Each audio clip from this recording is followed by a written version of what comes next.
Ya.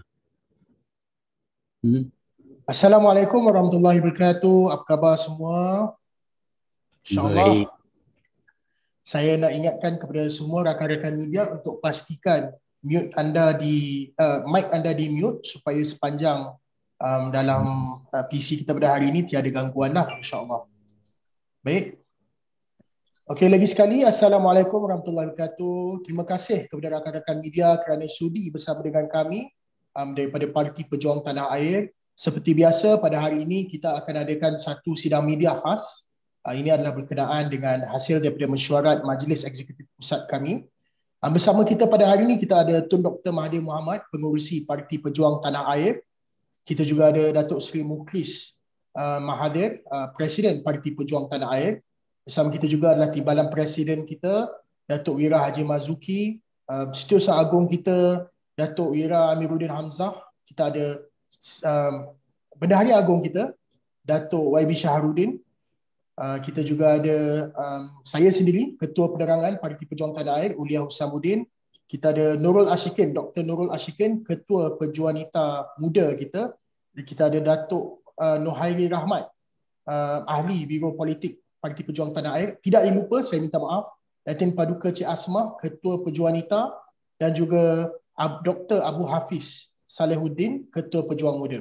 InsyaAllah kalau hari ini tuan-tuan ada soalan tentang sayap-sayap lain juga boleh ditanyakan lah. Baik, kalau semua dah tersedia, Tuan, boleh saya mulakan sidang pada hari ini? Boleh, Tuan?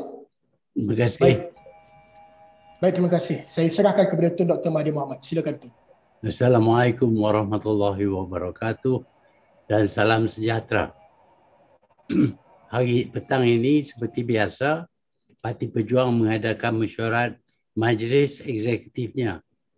Dan di antara perkara yang dibincang ialah berkenaan dengan jemputan daripada speaker Dewan Rakyat kepada satu perjumpaan yang akan diadakan di Dewan Rakyat. Kononnya ini adalah sidang parlimen. Tetapi sebenarnya dia bukan sidang parlimen. Kerana sidang parlimen yang sebenar akan bermula pada 6 hari bulan September. Bermula dengan ucapan pembukaan daripada Yang di-Pertuan Agong dan disusuli dengan mesyuarat biasa yang diadakan oleh Dewan Rakyat.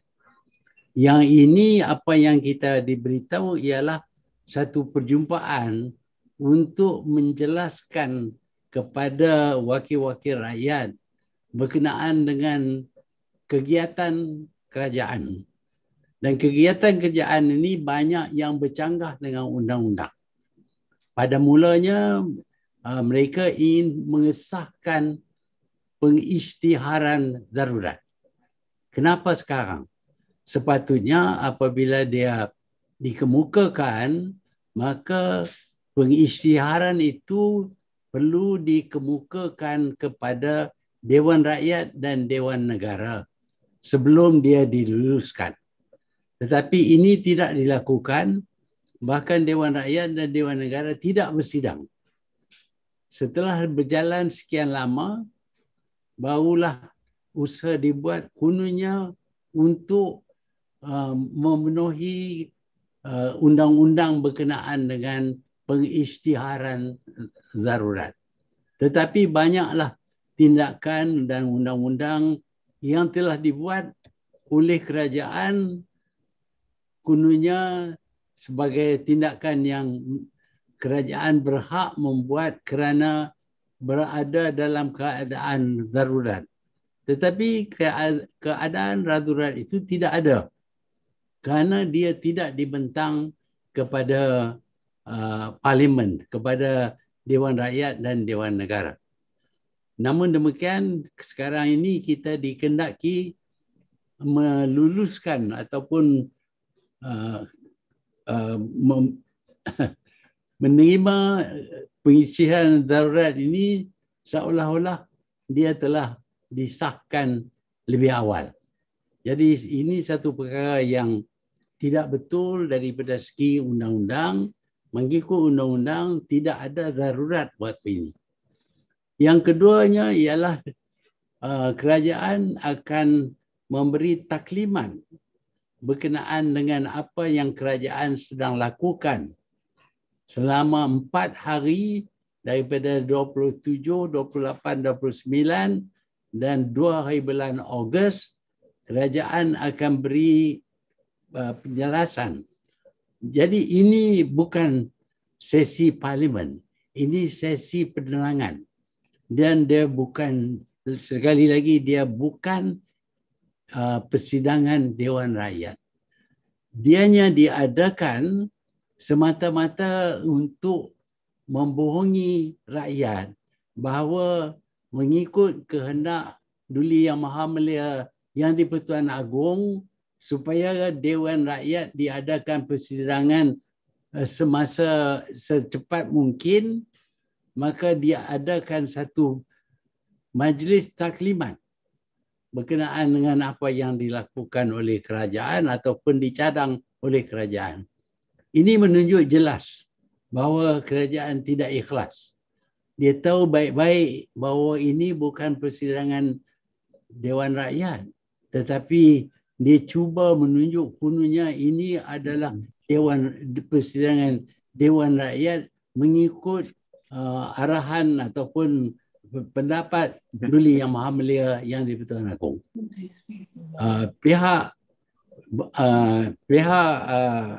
Parti Pejuang menganggap ini adalah satu pembohongan dan kita akan ambil tindakan yang sewajarnya.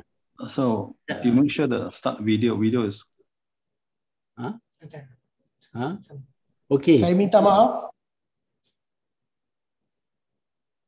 Okey. Saya minta tolong mute. Okey, teruskan Tun. Ya, jadi kita akan buat keputusan sama ada kita akan hadir ataupun tidak dalam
PC kita pada hari ini tiada gangguan lah, insya-Allah.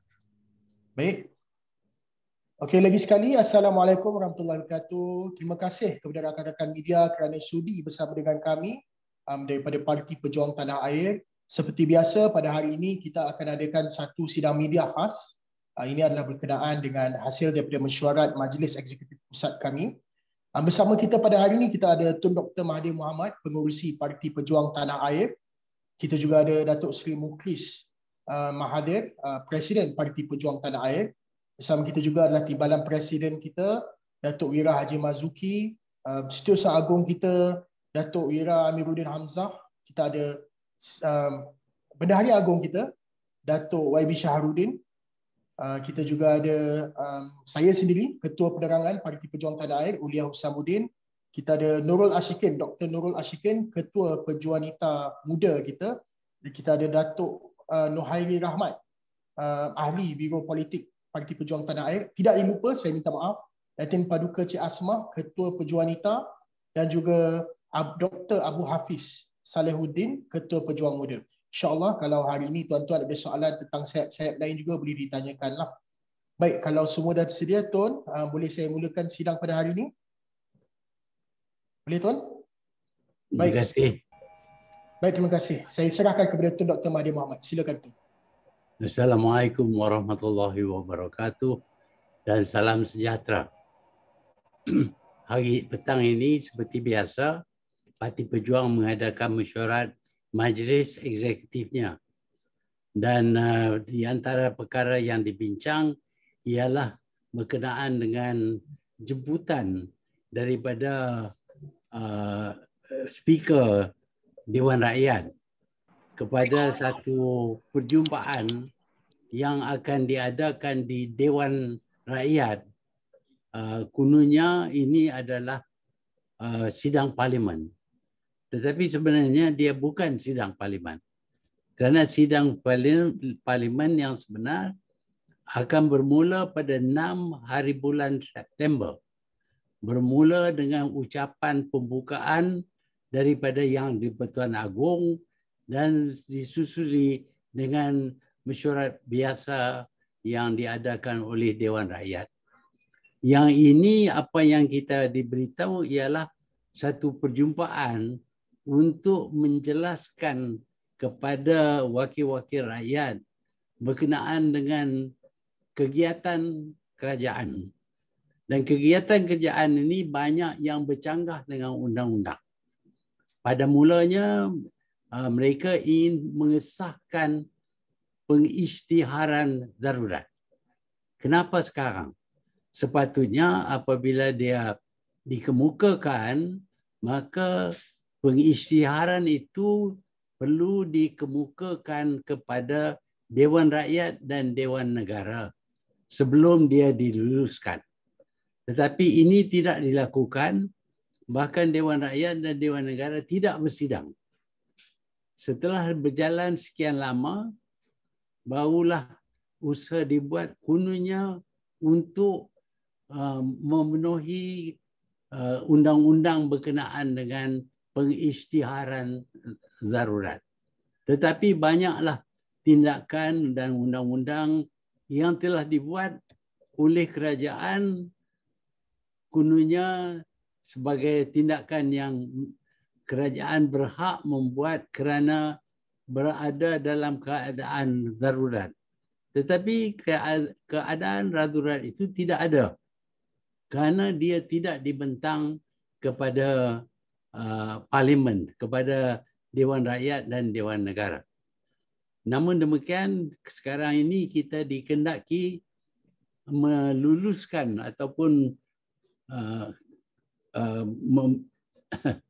menerima pengisian darurat ini seolah-olah dia telah disahkan lebih awal. Jadi ini satu perkara yang tidak betul daripada segi undang-undang.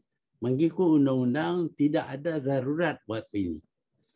Yang keduanya ialah kerajaan akan memberi taklimat berkenaan dengan apa yang kerajaan sedang lakukan selama 4 hari daripada 27, 28, 29 dan 2 hari bulan Ogos, kerajaan akan beri penjelasan. Jadi ini bukan sesi parlimen, ini sesi penerangan. Dan dia bukan, sekali lagi, dia bukan persidangan Dewan Rakyat. Dianya diadakan semata-mata untuk membohongi rakyat bahawa mengikut kehendak Duli Yang Maha Mulia Yang di-Pertuan Agong, supaya Dewan Rakyat diadakan persidangan semasa secepat mungkin, maka dia adakan satu majlis taklimat berkenaan dengan apa yang dilakukan oleh kerajaan ataupun dicadang oleh kerajaan. Ini menunjuk jelas bahawa kerajaan tidak ikhlas. Dia tahu baik-baik bahawa ini bukan persidangan Dewan Rakyat, tetapi dia cuba menunjuk punanya ini adalah persidangan Dewan Rakyat mengikut arahan ataupun pendapat Duli Yang Maha Mulia Yang di-Pertuan Agong. Pihak Parti Pejuang menganggap ini adalah satu pembohongan dan kita akan ambil tindakan yang sewajarnya. So you make sure the start video is. Okey. Saya minta maaf. Okey. Saya minta tolong mute. Okey, teruskan Tuan. Ya, jadi kita akan buat keputusan sama ada kita akan hadir ataupun tidak dalam sesi taklimat. Ini bukan persidangan Dewan Rakyat. Kita juga dapati bahawa kerajaan nampak menumpu lebih kepada soal politik. Soal pengesahan tindakan-tindakan oleh rakyat. Penderitaan rakyat tidak diambil kira. Hari ini kita dapati puluhan ribu, bahkan ada pada satu hari 13,000 orang rakyat Malaysia telah dijangkiti dengan COVID-19 ini. 13,000. Satu angka yang amat besar. Juga kita sedar dan kita diberitahu bahawa ratusan orang yang amat tertekan kerana masalah-masalah yang dihasilkan oleh kerajaan seperti lockdown dan lain-lain, yang mana ramai mereka tidak dapat makanan, tidak ada duit, tidak boleh bekerja, tidak boleh buat apa-apa. Mereka berasa tertekan. Dan juga ada oleh kerana jumlah pesakit baru ini terlalu ramai daripada mereka tidak dapat dirawat di hospital. Mereka disuruh tinggal di rumah. Bila tinggal di rumah, tak ada siapa yang merawat mereka. Keluarga mereka tidak boleh tolong mereka. Kerana kalau dekat dengan pesakit, mereka juga akan dapat jangkitan penyakit ini. Dan dengan itu, maka ada kalanya yang pesakit ini menjadi lebih teruk. Sampai tak boleh bernyawa, tak boleh bernafas. Bila tak boleh bernafas, tak boleh bernyawa, keluarga hanya boleh tengok saja. Tak boleh buat apa. Nak bawa ke hospital pun tak boleh. Nak panggil doktor pun sukar. Jadi mereka akan lihat keluarga mereka menderita, penat, tak boleh bernafas dan mungkin akhirnya meninggal. Inilah yang menekan keluarga mereka.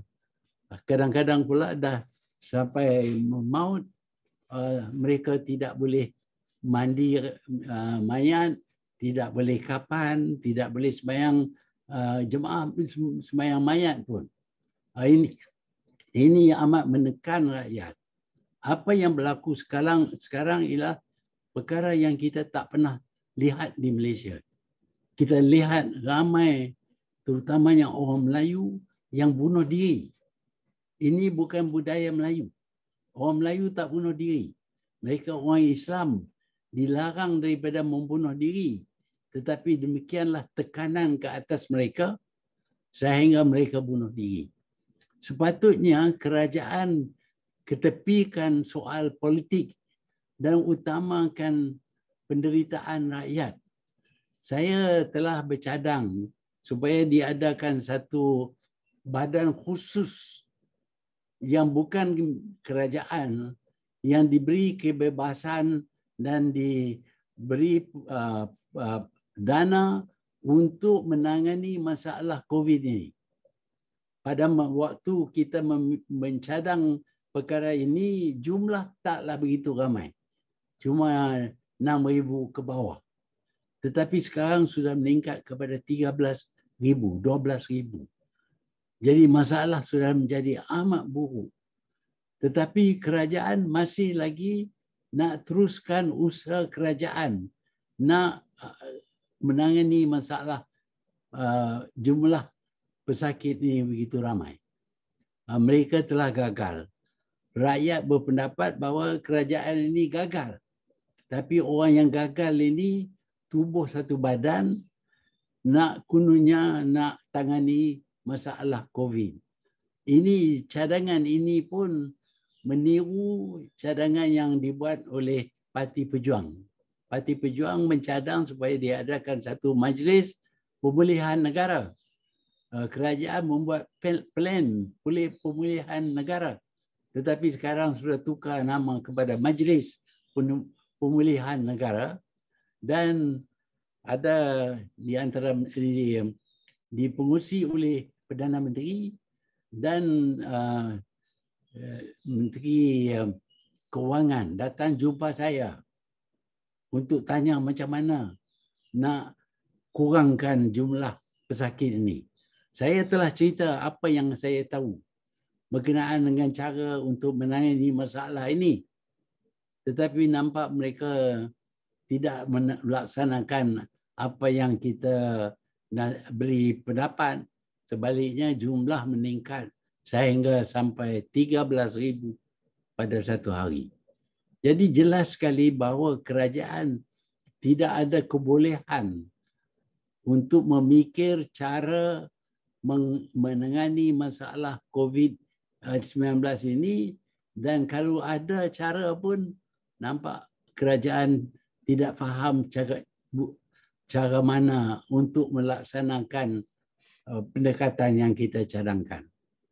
Saya akui bahawa amat sukar untuk kurangkan jumlah pesakit baru ini. Saya akui kerana angka sudah menjadi terlalu besar.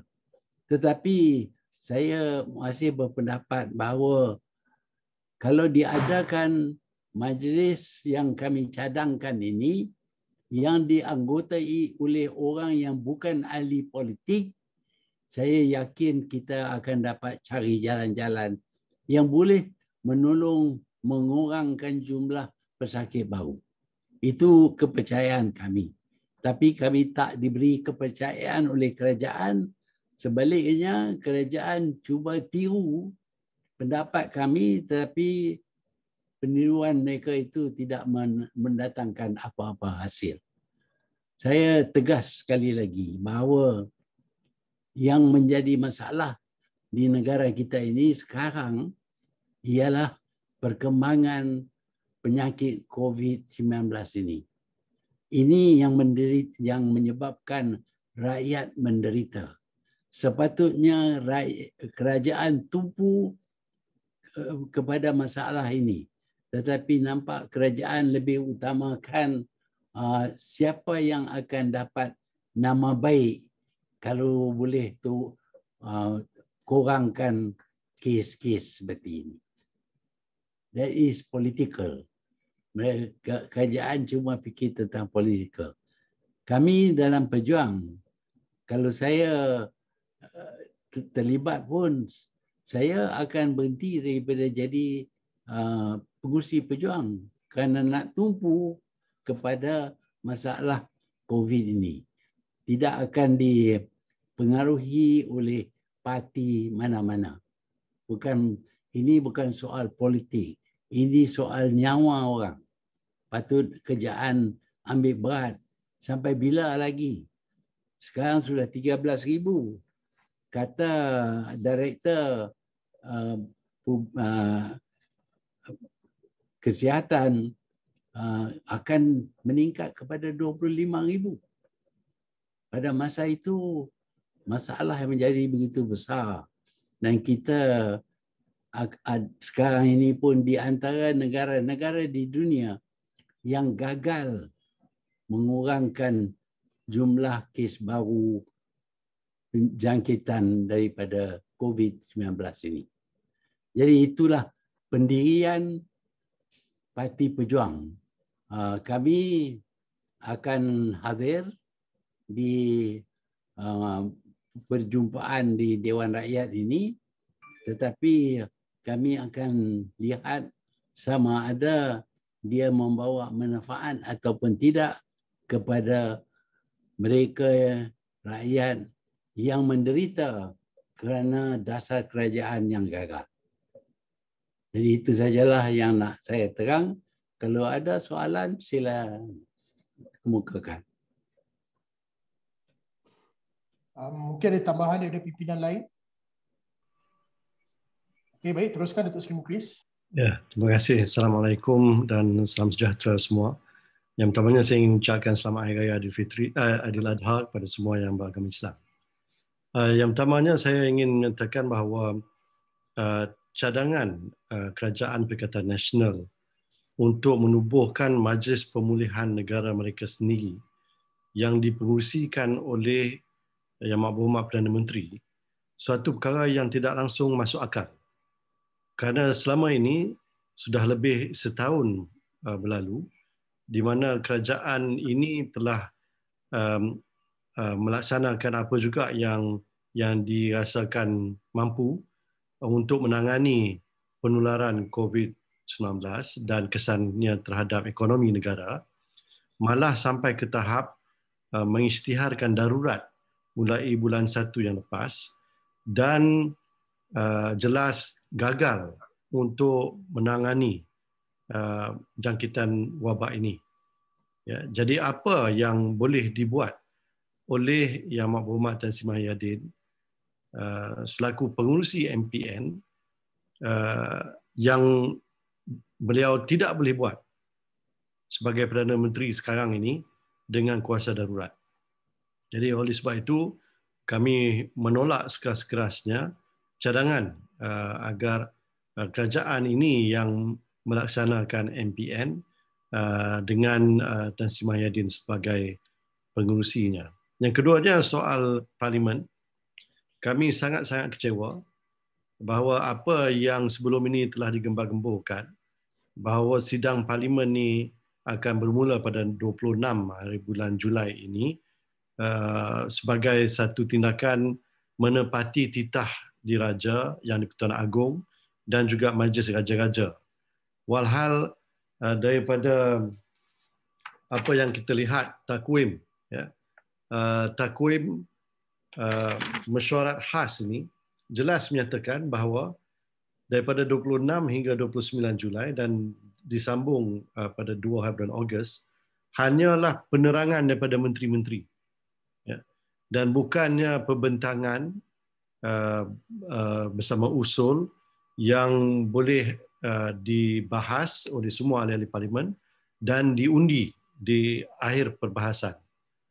Jadi ini hanyalah satu sesi taklimat yang mana tidak boleh dianggap sebagai satu sidang parlimen, dan seperti mana yang Berhormat Tun sebut tadi, sidang parlimen pertama bagi penggal ke-14 ini dipanggil sebagai penggal ke-4 parlimen ke-14 hanyalah akan berlangsung mulai 6 September dengan pembukaannya oleh Yang di-Pertuan Agong. Jadi bukan ini yang kita nak. Ya, kita rasa sangat-sangat kecewa dan kita membantah sekeras-kerasnya tindakan kerajaan yang cuba untuk mengaburi mata rakyat dengan satu mesyuarat khas dan bukan sidang parlimen seperti mana yang kita harapkan. Okay, itu saja.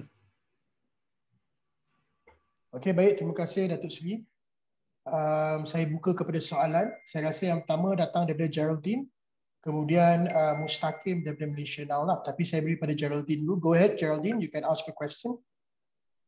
I actually have a few questions, but my first one is, Tun, can you clarify if Pejuang MPs will be attending the special parliament sitting? Because earlier you mentioned Pejuang will be deciding on this, but at the very end you said they will be attending the parliament sitting.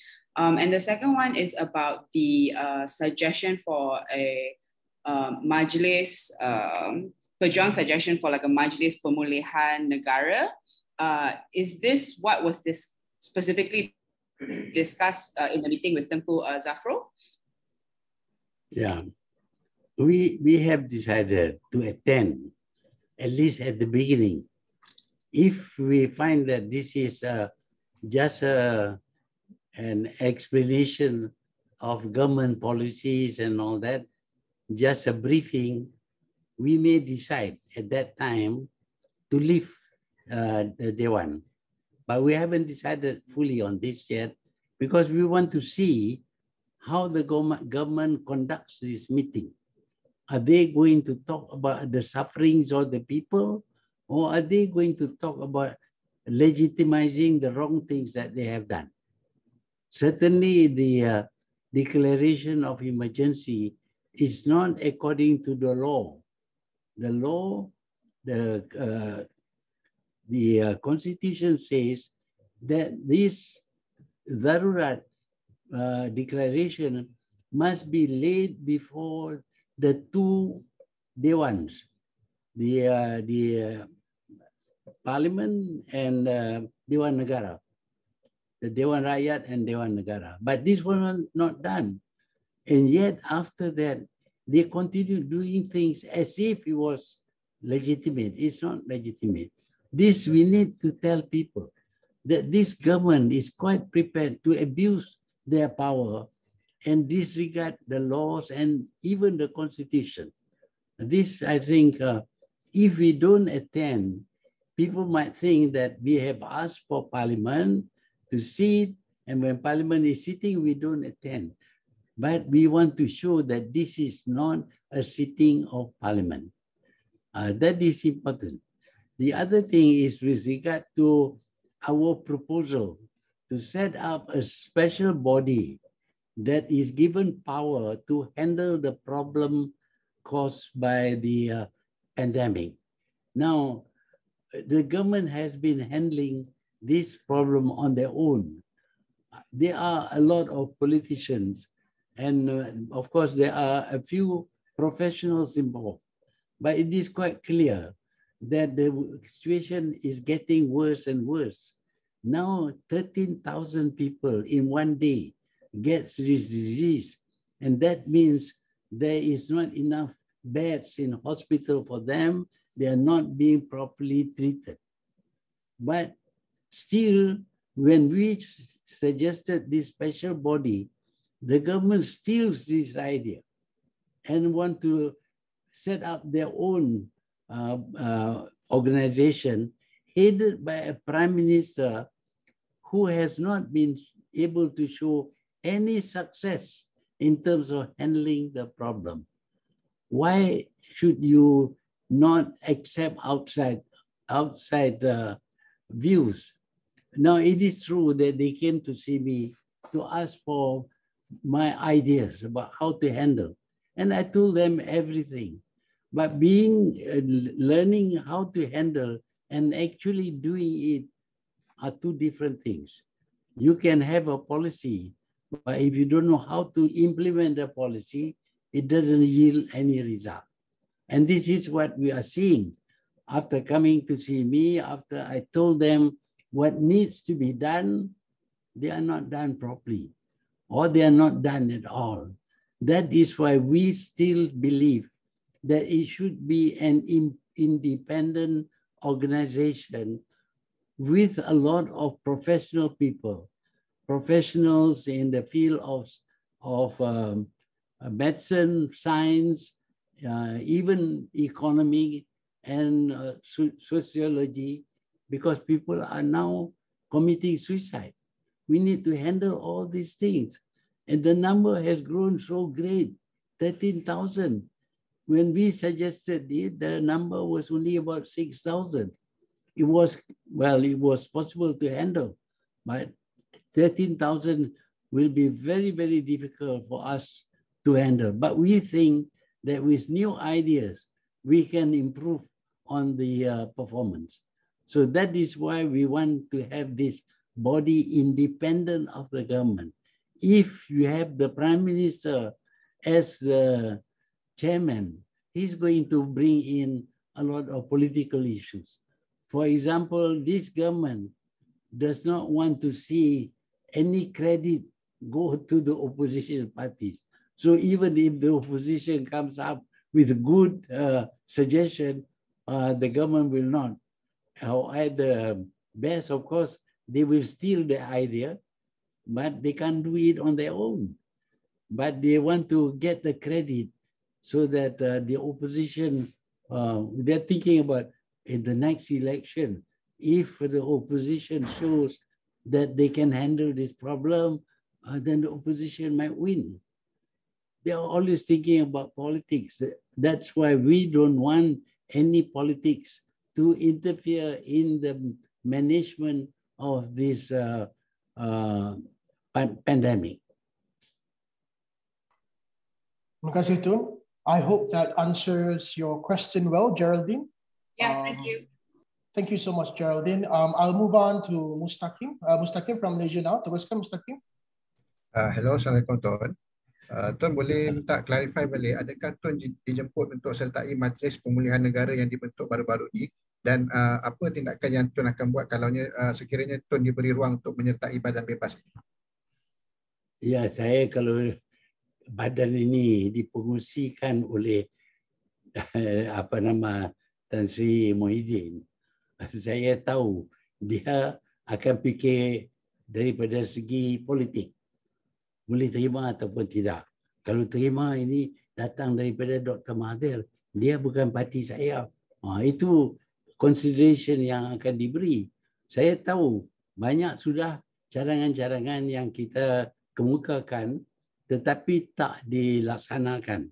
Kalau didapati idea itu baik pun, mereka seolah-olah menunjuk bahawa ini adalah inisiatif mereka.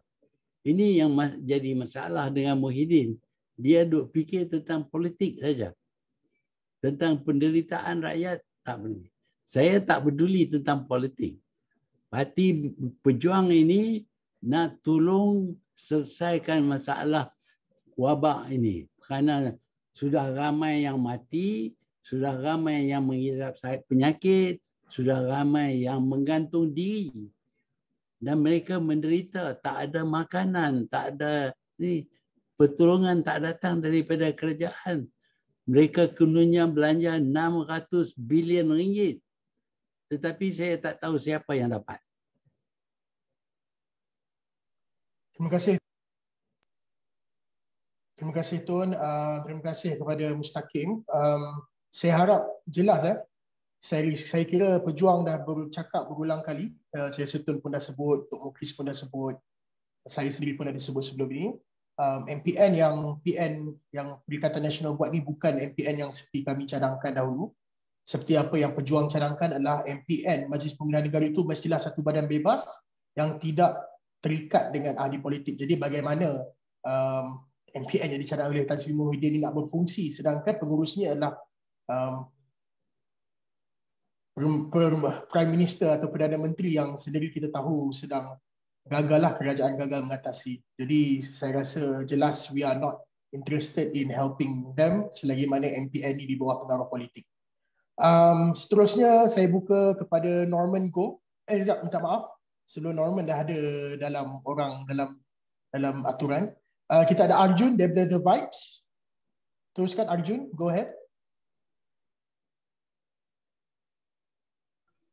Hi, Tun M. I just want to ask, what do you think of the Secretariat Solidarity Rakyat call to protest on July 31, given that Pejuang was also involved in the Buka Puasa Parliament movement recently? Thank you. Yeah, we need the support of the people. Obviously, the people are suffering. They do not know to whom they should seek help for. The government is not giving any help to them. The government is interested in being the government. The Prime Minister is interested in being the Prime Minister. That is all. So how do we help the people? People are killing themselves. They are suffering. We should focus on that. And to do that, there are lots of ways that we can do, which can at least reduce the sufferings of the people. I think that we could reduce the number of new cases every day. Every day, 13,000. Where are we going to put them? They cannot be in the hospital. If every day we admit 13,000 people, obviously we wouldn't last even one day. So we want to help the government tackle this, but we want to be free of government bureaucracy and government politics. But the government is only interested in, oh, we should get the credit because this is good for their politics. We may fail. We are suggesting this thing that we take over and run this thing on our own. Of course, we still need government funding, but we think we have ideas that can help. In fact, the government itself thinks that we have some ideas, which is why they send the Minister of Finance to see me to ask me what they can do to deal with this pandemic. I told them everything. I didn't hold back on anything because I think this is good for the people. If the government can do it, well, go on, do it. But we can see that the government has no capacity to implement ideas that we have given to them.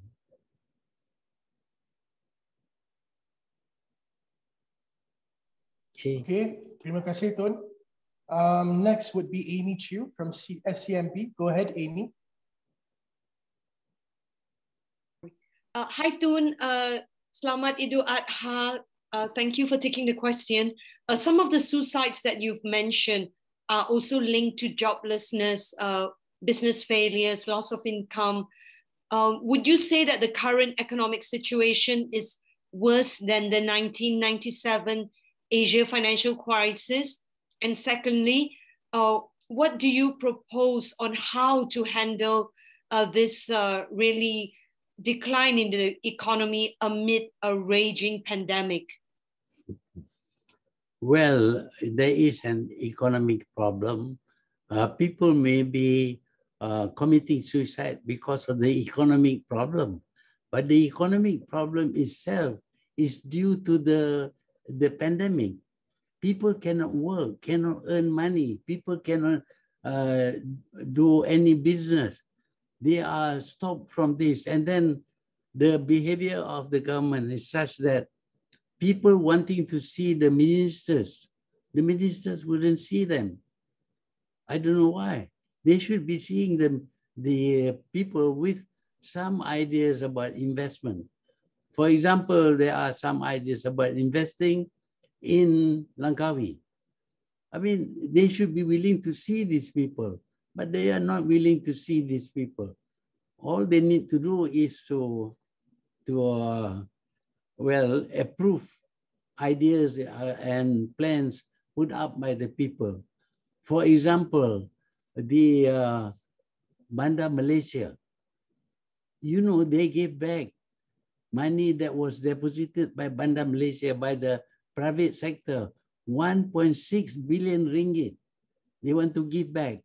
Of course, they didn't have the money, so they're giving back 10% and asking these people to wait.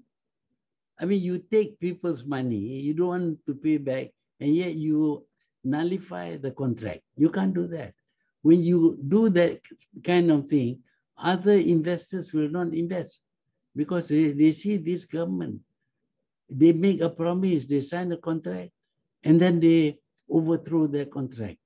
So while there is a lot of economic problems, but basically the economic problem is due to the pandemic. Now this pandemic is different from other epidemics because this is so infectious that you don't have to be very near the person to get infected. With this Delta variant, even if you pass nearby, you can still be infected because it is airborne, not due to the saliva spit out by the people. It's airborne. So the danger is very real. We need to think how to handle this kind of thing. But if you can stop the ease of infection, then people can work. And when they work, they will have money. They won't suffer. Certainly, they won't kill themselves. But here, they can't do business, even small business. They cannot do.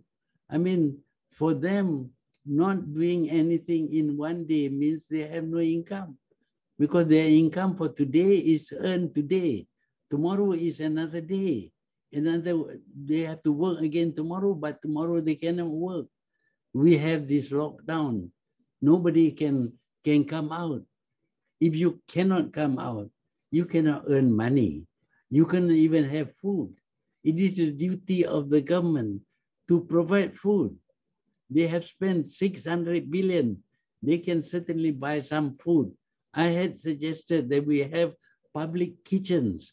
There are so many hotels which are not functioning now. We can use their kitchen to cook food for the people who are suffering.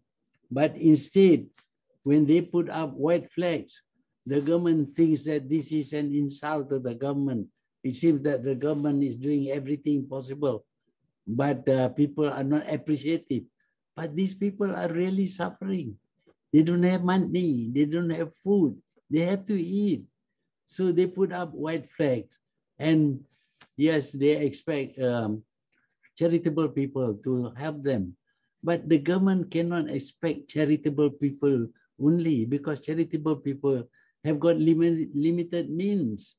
The government must provide money to buy the food, to cook the food, to get the food delivered to the people who are suffering. This is the problem of this government. They don't care about the suffering of the people. All they can think of, we will lose $2 billion a day if we don't open the factories. But you open the factories, the number of new cases increase. And of course, you claim that it has nothing to do with industries. I myself have seen workers squatting on the roadside, shoulder to shoulder. They are not standing 1 meter away from each other. No, they are squatting on the roadside, shoulder to shoulder. Surely that will cause infection. So all these things need to be attended to. But the government is more interested in how to retain its position as the government, particularly with the Prime Minister who wants to be the Prime Minister. Already, of course, he became the Prime Minister not through the normal democratic means. He, pulled out of the government in order to form another government where he becomes the Prime Minister. That is wrong. That is undemocratic. It may be legal at this moment because we allow people to jump from one party to another. But I think the government, the country cannot have this kind of jumpers who just switch from one party to another based on what he can get. And what do they get? From my party, 6 of my members went over to Muhyiddin because he offered them as ministers. My ministers, some of them are appointed as senators so that they can be made ministers. So I lose the support. Out of the 12 members of parliament that Bersatu originally had, 6 went over to Muhyiddin because he offered them high position with good income. I cannot offer them. I cannot offer them anything. Those who are with me because they think that accepting bribes like that is wrong. So you can see the link between the economic performance and the disease and the subsequent corruption of the government. Thank you, Tun. All right, thank you, Amy. Seterusnya, I'd like to give it to Joe from the Star. Go ahead, Joe. You can ask your question. Thanks. Hi, Tun. You mentioned several times that Tengku Zafrul and the PM came to see you. You had this meeting, and then you had like you gave them some suggestions, but they weren't properly implemented. Can you give us an example of the measures that you suggested? Well, the number of cases are increasing. The response to that, of course, must be to have more beds. In England, when they had this problem, in 9 days, they built a hospital for 4,000 people. We can do that. We can ask the armed forces to put up field hospital, have more beds. We don't need to have full equipment. The most important thing is that people who suffer from this disease usually get breathless. They cannot breathe. They cannot breathe. The only answer is to give them oxygen. So if you have a special temporary hospital with facilities, with oxygen, and maybe manned by a few doctors, then the people will have somebody looking after them. But when you force them to go back to the house, to be quarantined in the house, and they get worse, they can't breathe, their relatives cannot do anything, and then subsequently they die. So I suggested that we build temporary hospital. On the top of that, there are government facilities which can be used as hospital. All you need is to provide beds. Then there are private hospitals willing to help the government. I don't know why the government is not fully making use of their willingness to help the government. Then there is this problem of food. Food is important. Just imagine people are not having enough food, not only for themselves, but for their children. You need to help. The government must provide food for the people. And of course, the private sector will volunteer to give. We should thank them that in Malaysia, there are generous people who are willing to prepare hundreds of packages of food every day. But the government must do this consistently, because you can't do this, the private sector cannot do this for a long time. So the money that you have should be for this. But instead, they want to build Bandar Malaysia. I mean, the contract has already been given, but they pull back the contract, they have nullified the contract, and they want to give it to somebody. All these matters can be postponed until later. Our problem is this pandemic. We have to tackle the pandemic. And there are many, many ways of tackling the pandemic. But the government has got to be firm and to be prepared to spend money. That is why we are suggesting that we have a team that is not bothered with politics, only interested in helping the people. People who are starving, people who have no money, all these people need help. One day they will recover and they will be grateful to the government. But at this moment, the stress should be on helping the rakyat. That's all. So I have suggested this, but I don't see any new hospital being built. In fact, there is a hospital in Cyberjaya which is completed but not used. All right, thank you. All right, thank you for the question too. I'll give it to Norman. Go. Thank you. Norman. Right, Salam Tun. There's a suggestion by the Deputy Speaker, Datuk Sri Azalina Othman, said that the AG, Tan Sri Idrus, should also be present during the special parliamentary sitting next week to provide explanation and also answer the questions from the MPs. What is your view on that suggestion? Do you agree with it? And then on top of that, do you think that the AG should also be answerable to the Parliament and also the suggestion?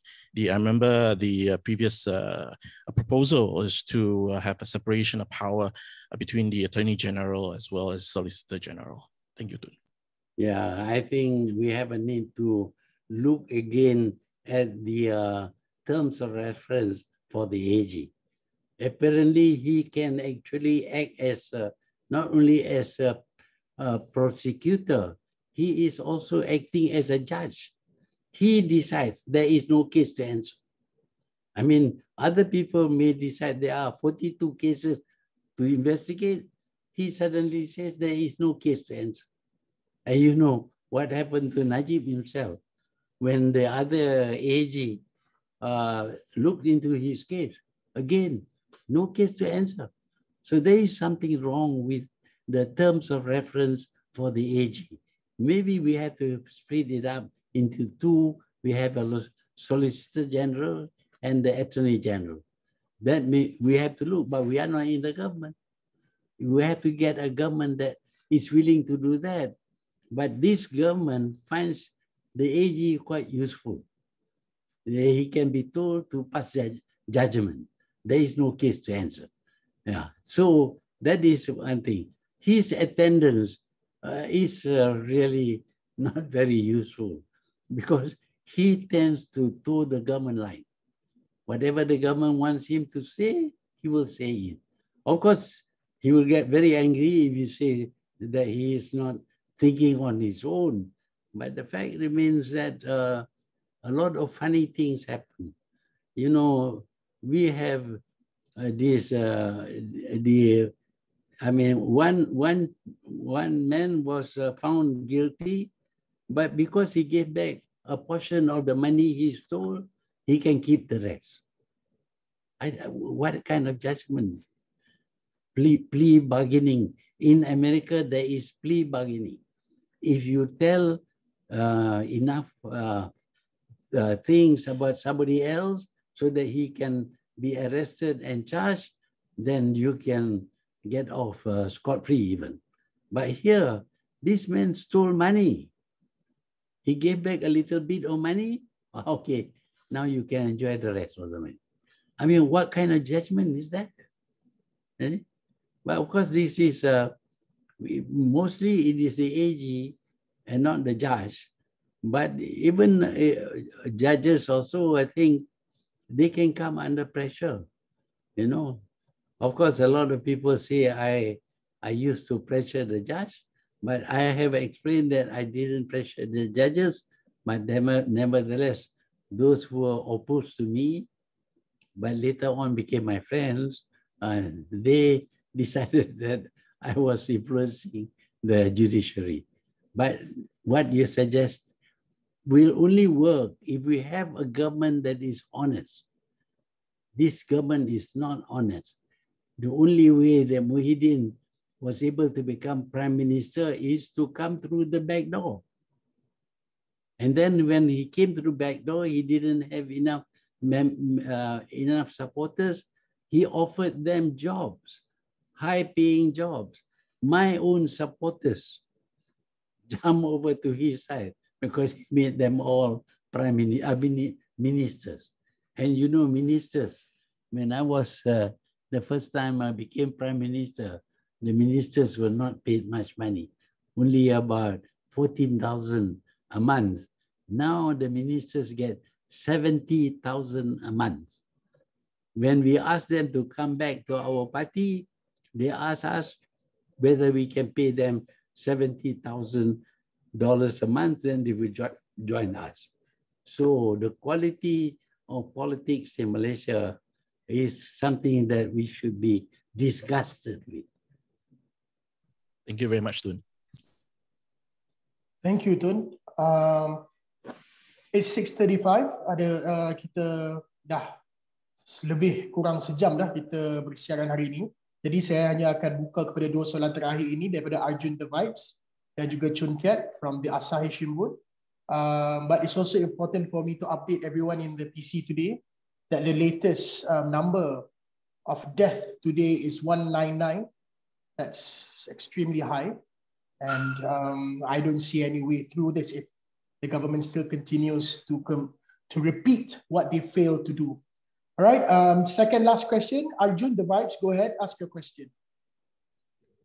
Hello, Tun. I just wanted to ask with regards to what you said about the AG, why didn't Pakatan Harapan make those changes to the terms of reference for the AG? Because if we are not mistaken, there were concerns, like, for example, when Lim Guan Ying's case was dropped that time. So perhaps, Tun, you could give an explanation on that. And my second question is, do you see similarities with UMNO pulling support from Perikatan Nasional and the Sheraton move, which saw your resignation? And does this mean that, you know, Muhyiddin does not have the proper mandate to govern now, despite there not being a no confidence vote? Thank you, Tun. Well, we had to change. When Pakatan Harapan became the government, we had to drop the previous AG. That was the AG who declared that Najib had no case to answer. Obviously, later on, another AG and another judge came on, and Najib was found to be guilty of 7 charges, sentenced to 57 years jail, reduced to 12 years jail. And now he's appealing. So obviously, Najib was guilty, but we had an AG who said Najib has nothing to answer. So because of that, we had to change. And we took a man from the private sector, not a government servant, because some of them have been undermined. Their morality have been undermined by the government. So we bring in a private sector lawyer to become the AG. But of course, his role is still the same, under the same law. He is free to make decisions. Some of the decisions are to our liking, but there are some of his decisions which we don't like, but we have no wish to interfere. However, when I stepped down, that AG decided to step down also. So that was why when we became the government, we had to change the AG. What was the second part of the question? The second part is, do you see similarities with UMNO pulling support from Perikatan Nasional and the Sheraton move, which saw your resignation? And does this mean at the moment Muhyiddin does not have a proper mandate to govern, despite there not being a no confidence vote in Dewan Rakyat to decide? Thank you. Well, in the first place, this so-called Malay Muslim government was invented by Najib. When he found that he lost the election, he tried to make up with PAS. He was opposed to PAS before, but he made up with PAS, trying to get the numbers. But with PAS, he couldn't get the numbers. So when we became the government, he undermined the Pakatan Harapan government because it has a number of non-Malays there. Although the cabinet itself has a majority of Malays, the members of Pakatan Harapan were dominated by non-Malays. So he made use of that fact to undermine the government by saying that this PH government is under the thumb of DAP. It is not true. I know, because I control everything, because I was the Prime Minister. They cannot pass anything without my knowledge. Yes, they did give some money to the Chinese school, but against the 20 million they gave to the Chinese school, we gave about 1 billion to the Malay schools, to the national school. We can't say that, well, we only help Malays and not help Chinese. But this was used by Najib to say that we are under the thumb of DAP. And some of Bersatu members were influenced by these ideas. So Muhyiddin knew that he would never be Prime Minister, because I had already promised when I stepped down, Anwar will become the Prime Minister. So if Anwar becomes the Prime Minister, I don't think he's going to nominate Muhyiddin as his deputy. So Muhyiddin didn't have a chance to become Prime Minister. But he saw in bringing down the Pakatan Harapan a chance for him to be chosen as Prime Minister, because he knew I didn't want to work with UMNO, but he was prepared to work with UMNO. So that is why when I refused to join and I resigned, because the Pakatan Harapan is no longer the government. So even if I stayed on, I cannot be the Prime Minister. But when I resigned, Muhyiddin saw a chance for him to become Prime Minister. And Najib cannot claim to be a Prime Minister, nor could UMNO, because to entice Muhyiddin to leave Pakatan Harapan, to take along with him Bersatu, they had to offer him the position of Prime Minister. But once he is there, they thought they could make use of him in order to escape punishment for the crimes that they had committed. But of course, Muhyiddin, I asked Muhyiddin, are you going to interfere? He said, no, he wouldn't interfere. But although he did not interfere in the case of Najib, but he did interfere in the case of Musa Aman, or at least during his time, these people got away. Musa Aman, Riza Aziz, and recently somebody else, Tukunan, all of them are getting away free. And now, of course, they want to fix Guadeng. That depends upon the law. I'm not interfering. I don't think we should interfere. It goes according to the law. But Muhyiddin's position is entirely due to his willingness to pull out of Pakatan Harapan and join UMNO to form a new government. Not because UMNO likes him, but that is the bribe they had to give to him.